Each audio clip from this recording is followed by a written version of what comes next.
In this video, we'll be talking about attitudes and job satisfaction. This video is designed to complement Chapter 3 of Organizational Behavior by Robbins and Judge.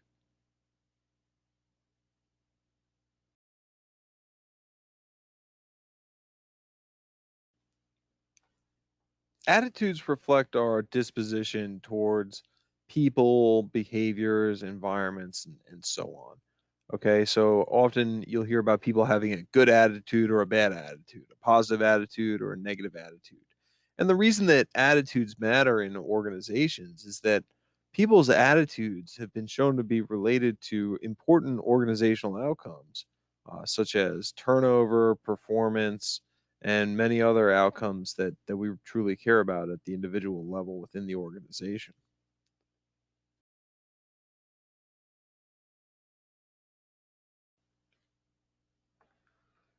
We'll think about attitudes as being evaluative statements. As I just mentioned, they can either be favorable or unfavorable and reflect how we feel about things.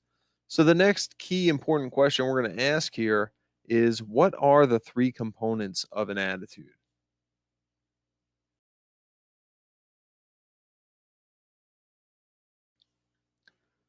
Now, as we think about the components to an attitude, we're going to start from the bottom and work our way up. So we're going to start with cognitive. Okay, and a cognitive is is similar to an evaluation.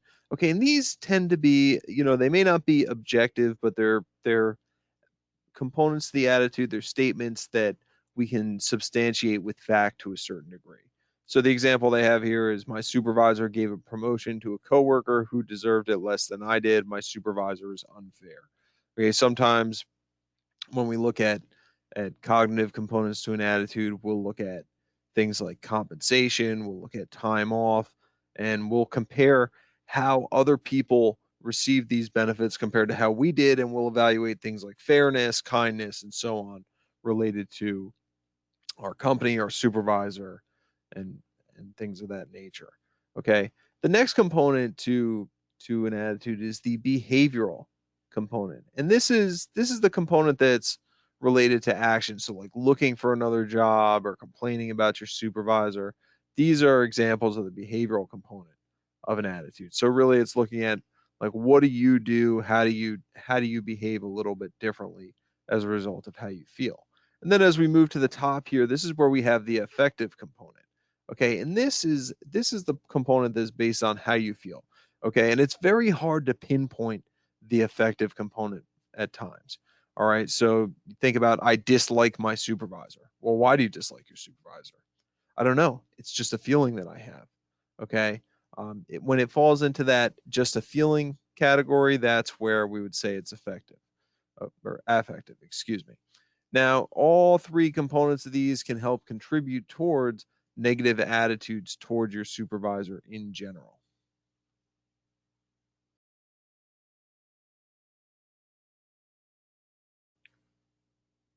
Now, when we think about attitudes and behavior, a lot of people have argued that attitudes precede behavior. Okay, so we have a specific attitude and then behavior results from it. So maybe we have an attitude about our job, we have a very positive attitude about our job, we're excited to work at it. So we come in and we're dedicated and we do a great job. That would be an example of an attitude preceding behavior. Okay. Fessinger argued that behaviors actually precede attitudes. Okay. And the idea with that was that people would respond to their behaviors with different attitudes because of something called cognitive dissonance. Okay. And cognitive dissonance is a situation where your attitudes and your behavior are not aligned, and we don't like to have that disagreement. So we have to alter something in order to make things work. So that raises the question, when might an attitude follow a behavior? And I'll give you an example. Okay. I used to play golf when I was younger, and every now and then I'll go out and play golf still. And most of the time, if I go out and play golf, I'll hit a ball into the woods, I'll hit a ball into the pond, hit a lot of shots, it won't go very well. So I'll play poorly. As a result, I start to hate playing golf. Okay, so my attitude towards golf follows my behavior in terms of what happens out on the golf course. All right. Then I start out liking golf.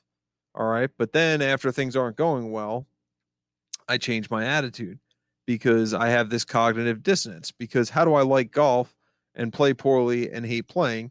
So I start to resolve that by changing my attitude towards the sport.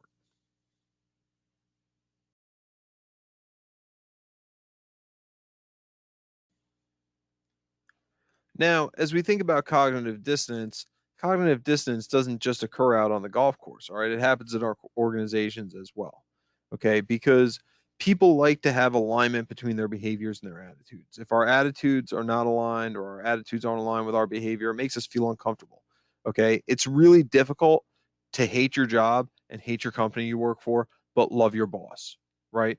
So eventually, if you love your boss, you either start to love your company and start to love your job, or you start to hate your boss. It all kind of depends.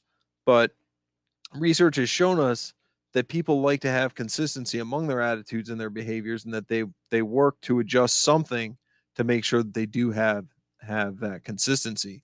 And that's what we call resolving cognitive dissonance.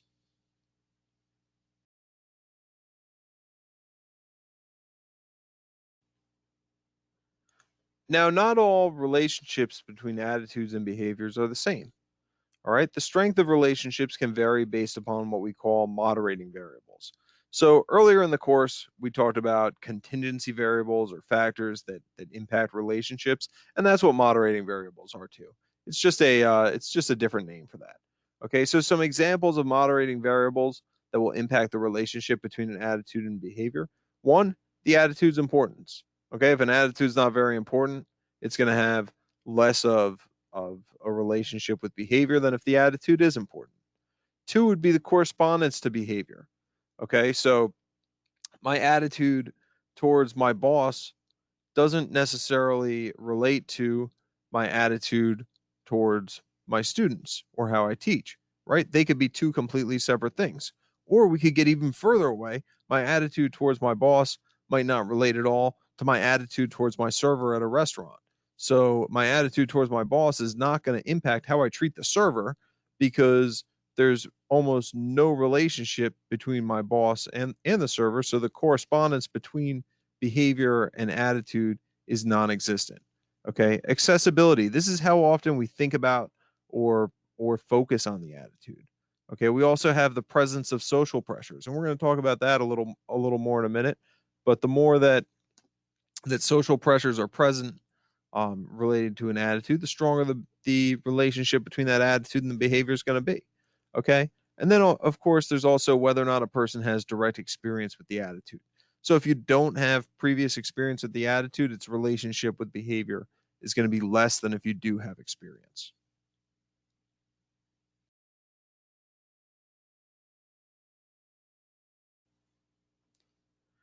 Now, when we look at moderating variables like what we just talked about, there are two different types. They could be either positive or negative.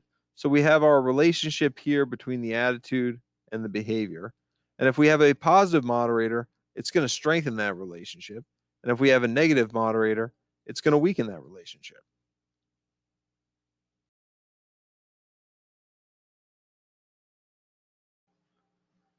It's also important to note that the attitude behavior relationship is likely to be stronger if an attitude refers to something that we have personal direct experience with. Okay.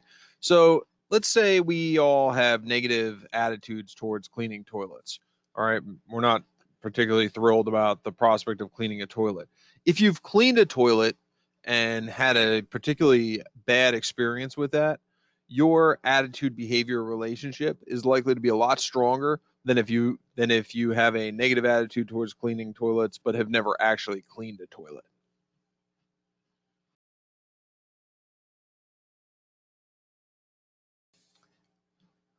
Now, I want to take you back to our attitude behavior relationship model that we looked at before, where we talked about moderators, because I want to make sure that everything in that relationship makes sense. Okay. So here's an attitude behavior relationship where we look at the relationship between work family conflict, or the perception that work is interfering with family responsibilities, and employee turnover. All right. Now, if we have a positive moderator like social pressure to support children, all right, that's going to strengthen that relationship. So, for example, If there's social pressure to support children, maybe we have a situation where other parents are asking where you are and how come you don't go to school events, or other parents are coaching soccer teams, or things of that nature. And that pressure from other parents to support your children strengthens the relationship between work family conflict and turnover. Okay. Now, on the other side, let's say you dislike your spouse, okay, and you have no desire to be home with your spouse, and you're actually looking for things that keep you from going home. If that's the case, that's going to weaken the relationship between work family conflict and turnover.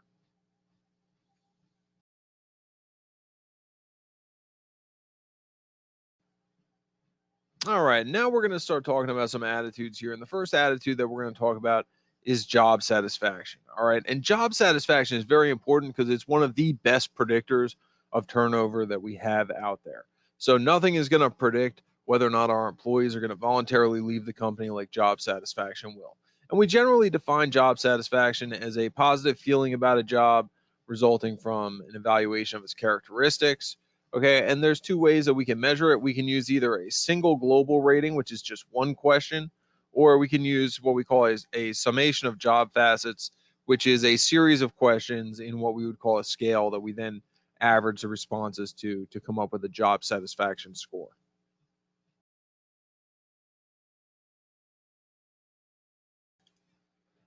Now, I like to show my students how attitudes are measured because I feel like that really helps give a better taste for what it is that we're truly talking about with these definitions.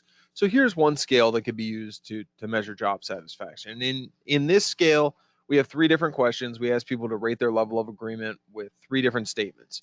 All in all, I am satisfied with my job. In general, I don't like my job. Now, this is what we call a reverse scored item. Okay. And in general, I like working here. And as you notice, these are some pretty generic questions, and that's why we call this the general job satisfaction questionnaire.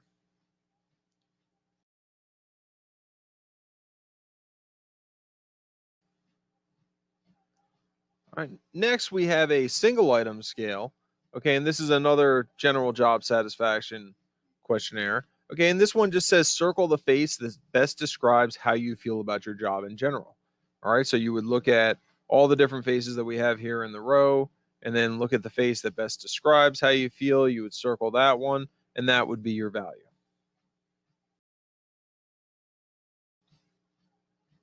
Now, one of the challenges with this single item scale where we're circling faces is that people may have a hard time differentiating between two faces. So, for me personally, I have a hard time differentiating between 8 and 9. Okay. I also have a little bit of a hard time differentiating between 1 and 2. So, that's one of the challenges that we have with the faces scales.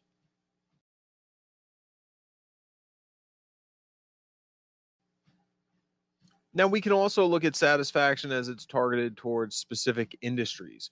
So in this particular questionnaire that we're looking at, you'll notice that we're talking about recognition within the university, okay, opportunity to pursue scholarly interests, interactions with students. This is obviously a job satisfaction scale that is geared towards professors.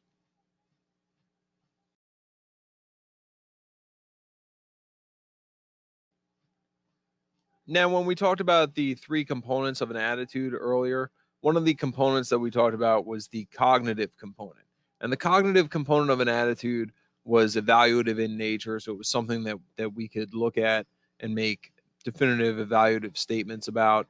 And as you look at this scale, you'll see that these tend to be evaluative statements. So being able to keep busy all the time, the chance to work alone on the job, the chance to do different things from time to time. These are all statements that we can evaluate, which is what helps make this a measure of cognitive job satisfaction.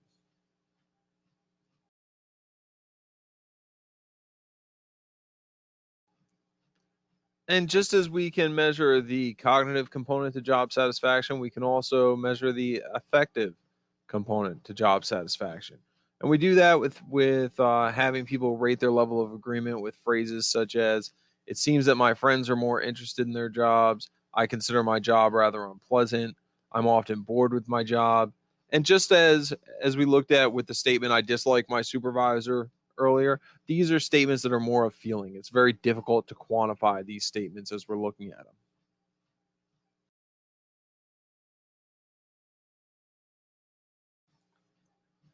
Now, in recent years, people have been pretty satisfied in their jobs. Okay, one of the things that we'll notice is that when there's an economic downturn, people tend to be less satisfied than when we're not in times of economic hardship. And that makes sense. When there's economic downturn, there's uncertainty, there's stress. Sometimes we're involved in layoffs in the workplace where we see friends of ours being laid off. And all those things will contribute to lower job satisfaction. Okay, satisfaction levels do differ depending on the facet involved. So we just went through a lot of different ways that we can measure job satisfaction and different components to satisfaction that we can measure. It's reasonable to expect that the affective measurement of job satisfaction may differ from the cognitive measurement of job satisfaction, and there can be cultural differences in job satisfaction as well.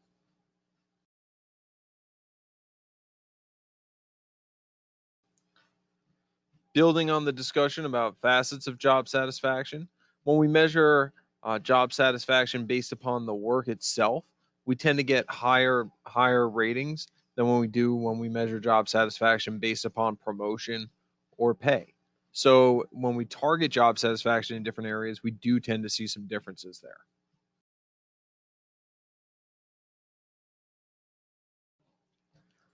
And then in reference to the cultural component, you'll see that over here on the left, we have our highest score, and that reflects Mexico having the highest levels of job satisfaction of any of the countries listed on this chart. Over here on the right, you'll see we have our lowest score, and that reflects South Korea having the lowest levels of satisfaction of any country on this chart. If you're looking for the United States is over here at 5.46, which is a little bit lower than Mexico. Okay, and it seems to be quite a bit higher than South Korea. So you see people in the US are somewhat in the middle in terms of job satisfaction, but leaning more towards the higher end of the spectrum.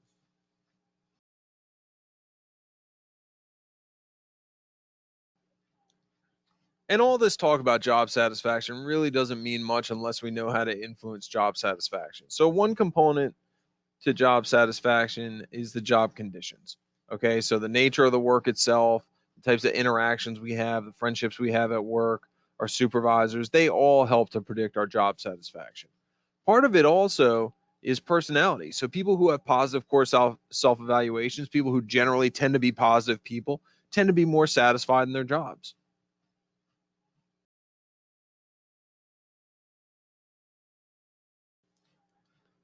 And contrary to what you might think, it's not really all about the money. If you look at this line on this chart here, right here, we see that as pay increases, we're not really seeing any type of tremendous increase in job satisfaction. We're actually seeing a slight decrease. I mean, nothing that is too meaningful here, but this graph here seems to somewhat dispel the notion that money is going to be equal to happiness in terms of job satisfaction.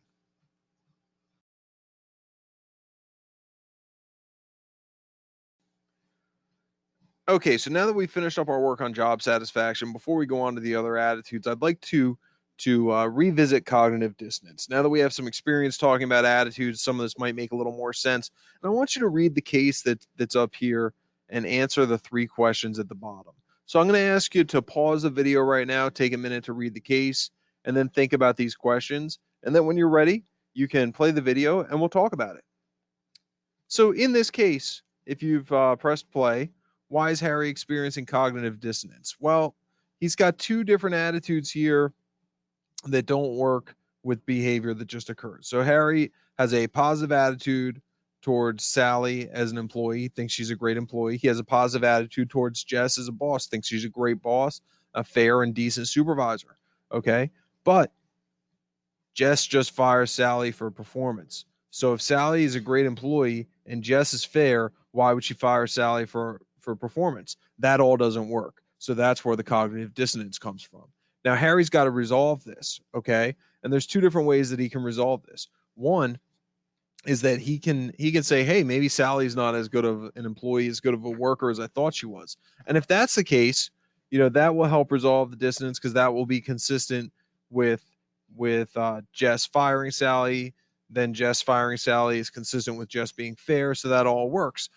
But if that's the case, that creates a little bit more of a problem, because if Sally's not a great worker, then is Harry really a great worker? Because Sally trained Harry. So if Harry wants to resolve the dissonance by changing his attitude towards Sally as a worker, he might have to change his attitude towards himself as well.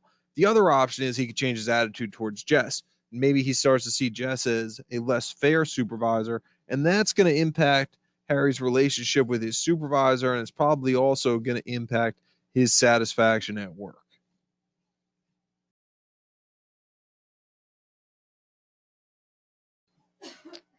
So we're going to move through some of the major job attitudes, and the first one we'll look at is employee engagement. And this is an individual's involvement with, their satisfaction with, and their enthusiasm for work. So engaged employees are passionate about their work and their company, and they put a lot of effort and energy into the work that they do.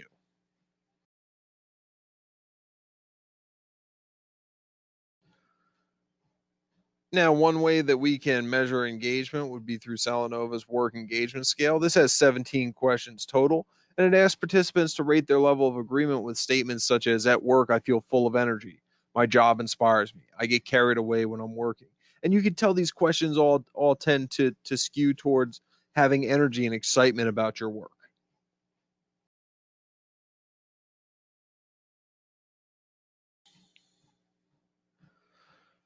We also could use the ISA engagement scale, which has questions like, "I focus hard on my work. I share the same values as my colleagues. I feel positive about my work," which again is dealing with disposition towards work, energy towards work, focus, and so on.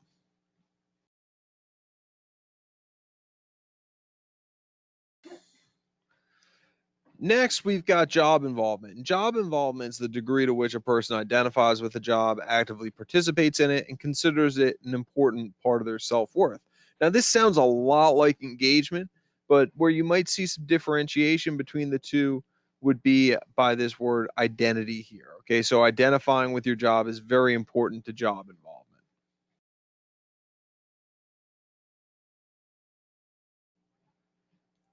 And we can measure job involvement through the general job involvement scale. Okay, and this asks people to rate their level of agreement with statements such as, "The major satisfaction in my life comes from work.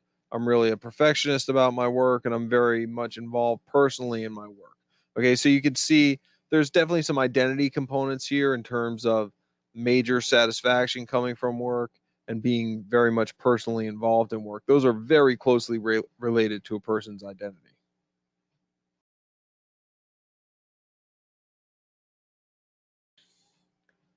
We can also measure job involvement through Kanungo's job involvement questionnaire, which asks people to rate their level of agreement with statements like, "To me, my job is only a small part of who I am." Okay, that would be a reverse score question. Okay, "Most of my interests are centered around my job, and I'm very much involved personally in my job." And again, these are very closely aligned with a person's identity.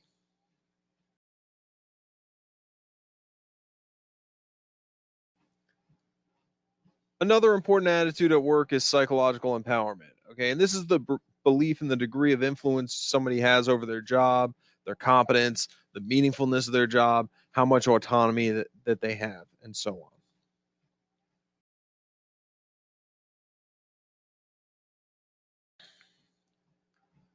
Now, we can measure empowerment with the dimensions of empowerment scale. This asks people to rate their level of agreement with statements that ask about their confidence and abilities to do their job, their ability to decide how they do their work, okay, having a great deal of control over what happens within their workplace and their department.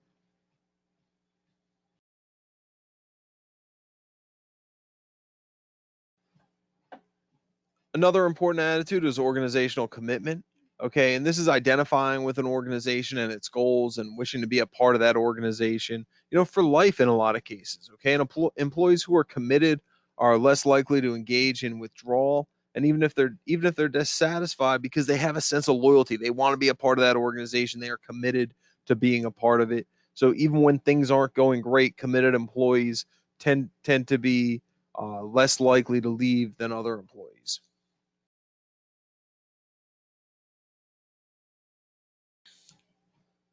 And we got a couple different tools that we can use to measure organizational commitment. So this is kind of a standard 15 question scale here that asks people to rate their level of agreement with statements such as, I'm willing to put in a great deal of effort beyond what's normally expected in order to help this organization be successful. I would accept almost any type of job assignment in order to keep working for this organization. And I really care about the fate of this organization.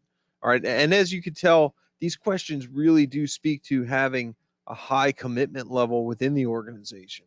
I mean, particularly this question right here, I would accept almost any type of job assignment in order to keep working for this organization.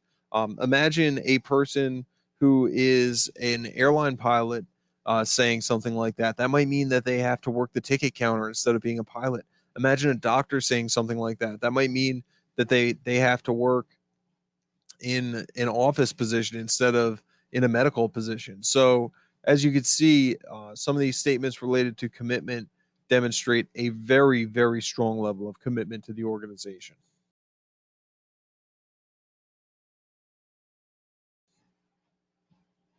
Now, this next tool here, this is not a traditional scale like we've been looking at before, but this basically asks you to assume that you were offered a position with another employer.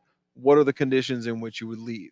So, with no increase in pay, it could be either yes, definitely, you're not really sure if you'd leave without a pay increase, or definitely not without a pay increase. What about with a slight increase in pay? It could be yes, definitely, uncertain, or definitely not. Okay, and then we move beyond pay and we look at more freedom to be professionally creative. We move beyond creativity and we look at status. Beyond status, it looks at people who are friendlier. So that's another example of how we can look at commitment within the organization.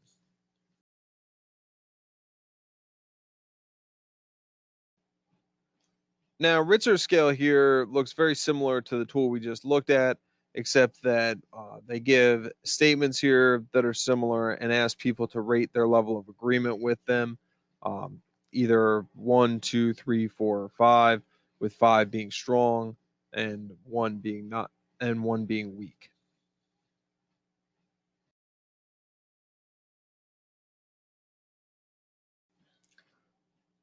Now, coming back to the affective component of an attitude, we can look at affective commitment.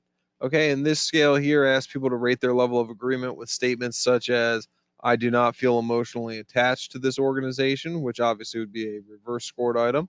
Okay, this organization has a great deal of personal meaning for me, and I really feel as if this organization's problems are my own. And as you can notice, these are all about feeling, right? These are all about feeling, and that's why they fall into this affective component.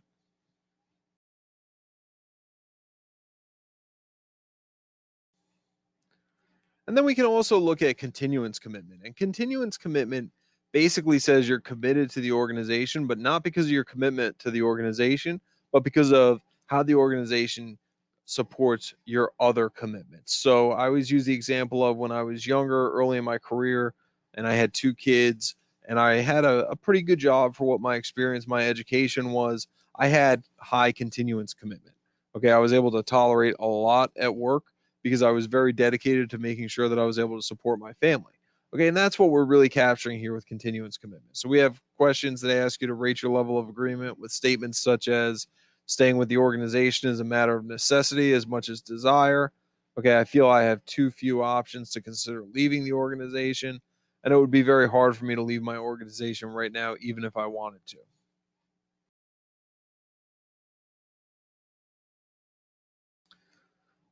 Another important attitude is perceived organizational support, and this is the degree to which employees believe the organization values their contribution and cares about their well being. Okay, it tends to be higher when people perceive things as being fair, but we have to remember that fair is often driven by our own perceptions, right? It's not always easy to figure out what's fair within an organization. Okay, perceived organizational support is important in countries where power distance is lower, because when we reduce that power distance between manager and employee, there's more of an expectation that the manager is going to support the employee.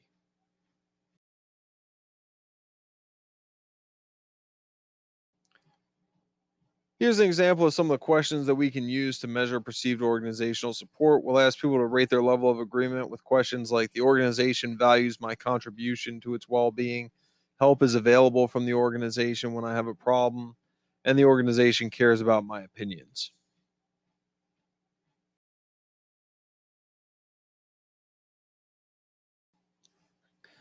Now, are all these attitudes all that distinct? Obviously, there's some overlap between them. And that's part of the reason that I walked you through the different tools that we use to measure these attitudes. These attitudes are mathematically distinct when we test them in research, but sometimes when we look at them at face value, it can be very difficult to differentiate them if we haven't been into the research on each one of these components. So that's why I showed you a little bit behind the curtain, so to speak, with some of the tools that we use to measure attitudes. But they do tend to be related, they do tend to be correlated. And what that means essentially is that as we take steps to improve employees' attitudes in one area, we may also improve their attitudes in another.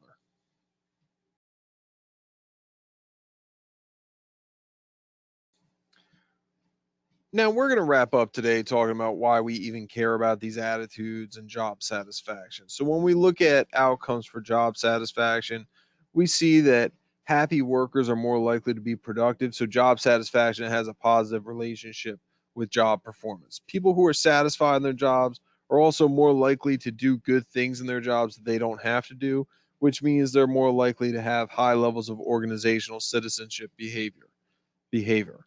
Okay. Now, customer satisfaction is also likely to be higher when our employees have high job satisfaction, because satisfied employees take care of the customer. Okay. Satisfied employees have a smile on their face, they work hard, they deliver what the customer needs. And people who are satisfied in their job tend to be satisfied in their life. So there's a positive outcome for our employees as well.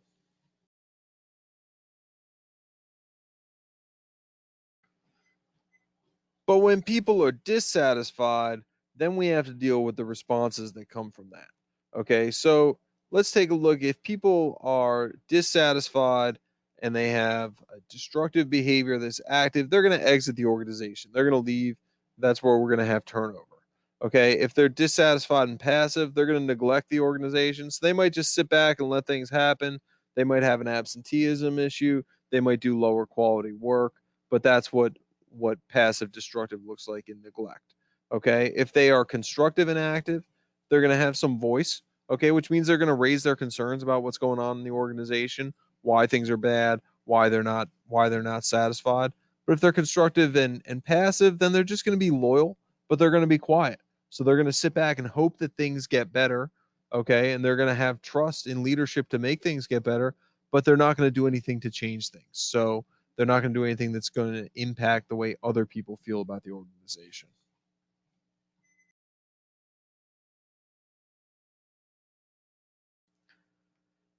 And finally, dissatisfied employees can engage in counterproductive work behaviors, and these include things like damaging the organization's reputation, talking poorly about the organization, stealing, treating people poorly, being late, being absent. The more satisfied employees are, the more likely they are to come to work. It's just like you going to class. If you don't like a class, you tend not to show up. If you like a class and you have fun, you're going to show up more often.